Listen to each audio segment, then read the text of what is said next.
A few days ago, I woke up before the dawn to finish my novel. This is draft 3. After this one, there would be 1 or 2 more, and then it would go to editorial. A lot of work goes into my books. This is a labor of love. This series particularly has been something that lifted me up during tough times. It is a love in the face of war series. In the first book, A Court of Fae, Freya and Kallan meet. They are from rival kingdoms in the middle of a war, and their love is the key to saving both their people. You're looking at me, I might be wondering why I'm sitting on the floor. I was trying to make this video very interesting visually, and no matter how hard I tried, this was the best I could come up with. And sometimes that too is how we write. We just go through a lot of drafts, those of us who are pantsers like me. I wish it were easy. I wish it was one of those that just wakes up in the morning, has their ideas, has the plan, gets it all done, and then off to editorial. But that has so far proven to be fantasy, more than my fantasy novels. I cannot do that. But anyhow, I'm very happy when I do it. When I filmed this footage, this was indeed draft 3. And since then, I have done draft 4. This is what draft 4 looks like. It's very similar to draft 3. I don't know what's going on with this book. A Court of Fire and Thorns. It is the 3rd book in the series. So in the first one of Fae, that's the meet cute. They recognize each other as 2 people who met in their teens and had a one-night stand. And lo and behold, they're not the people they thought they were. And it's about Freya's rising into discovering who she is. It's a Fae fantasy. It's set in Isle of Skye. A lot of it is Scottish mythology and a little bit of Wicca, the 5 elements. And then the story becomes a lot bigger. When I first wrote this series, I was thinking that if I am going to go down the war series path, I have to do it right, especially with what's going on in the world. And I have spoken about in a previous video what reality has done to me. And it was in the summer, last summer, and my husband took me to our Fringe Festival here in Edinburgh. And one guy was doing Dune the musical. And I have previously read Frank Herbert's Dune more than once. I've watched the adaptations and I thought, wow, there's nobody who's done it better. If I want to have an inspiration that would lead me through the series, this would be it. And at the time I had done like my first draft, and as you've seen, that doesn't mean much. And I've made it so that from this meet cute, we then grow into the bigger world. And A Court by Birthright actually just came out. And in this one, Freya discovers her powers and she starts going down the path which gives her the ability to see the future a lot more than she did in the first book, to control magic in ways that were not possible before. They go into Paladin. Paladin is based on Frank Herbert's Kaladin, the planet, but here obviously we're in fantasy, not in science fiction. It's a place where there's very mysterious magic. They go down these tunnels into a world that's hidden from the world above them. These tunnels are actually based on Derinkuyu in Turkey. I call them Daikuyu. I like to mix elements in the book, so the food in Daikuyu is actually Japanese food, whereas outside in Kallan's castle they eat falafels. I like to think that as humans, we are each of us all of humanity, and when it comes to looking at current events, I don't think that you can take any of my books in the series and go, aha, this is country 1, this is country 2.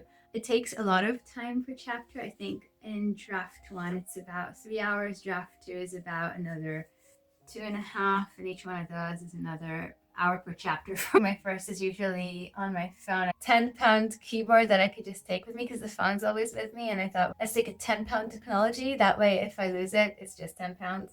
I always write into an app and then I get it on my computer through the app. And then I work on the computer like you've seen. And then I print it. And I take these printouts and I mark them with my pen. And usually it's first printout looks like that. And then the next printout is okay and it goes to editorial. But this one's just tormenting me. I always link my books back to my main series, which is Evan's Witches. So these link to Amber and Harley's story. Isla, the kind of quirky, chatty fae, makes friends with Amber, and she's part of the inspiration for her story. I've currently gotten the second book, Charges, in this series, which is coming out in June. From Development Editorial, they become a little bit like Terry Pratchett's We Free Men, which I have dedicated that book to him because it really influenced me on how you could have that like nice quirky kind of little characters. This is serious, this is a war series, it's very dramatic, whereas in this series the Fae are a little bit more of the colorful around the drama. For those of you reading Evan's Witches, Harley is Kim's brother. Kim is the first character of Evan's Witches that I ever wrote. I'm actually going to make a proper video just about my books so that I make everything a lot clearer. What are the series? How do they all fit together? Because they do. Every time that I deliver a book to editorial, I get a box of chocolate truffles. That keeps me going. That, yes, 5 a.m., no problem. Chocolate truffles. And every time I start the first draft of a new book, I get a Terry Pratchett novel. Because for some reason, his kind of messy style makes me write very concise. Don't know why. And I just love him. He's my favorite author. He's done what no one else has done. And one of my characters, Bryce, which everyone loves, he's really a Terry Pratchett character. That sarcasm, that kind of always saying the right thing at the right time and getting away with it, but having all these kind of quirky moments. I would read it to you myself, but I have recently learned that I am not a very good reader.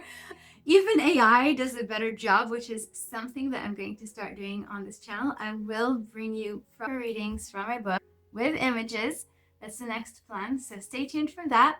My to-do list for this year is daunting, especially coming back to YouTube, but I feel like I want to be able to speak to people like a human, and I feel that the other social medias don't really give me that the way YouTube does. So I decided that this is it. I'll probably be doing about one a month that is going to look like this, and then bring other things into this channel as we go along. So I hope you like my curtains. I keep bumping into the middle of this video. And this is quite the interesting setup I have here. If you want, I'll show you. Let's have a look.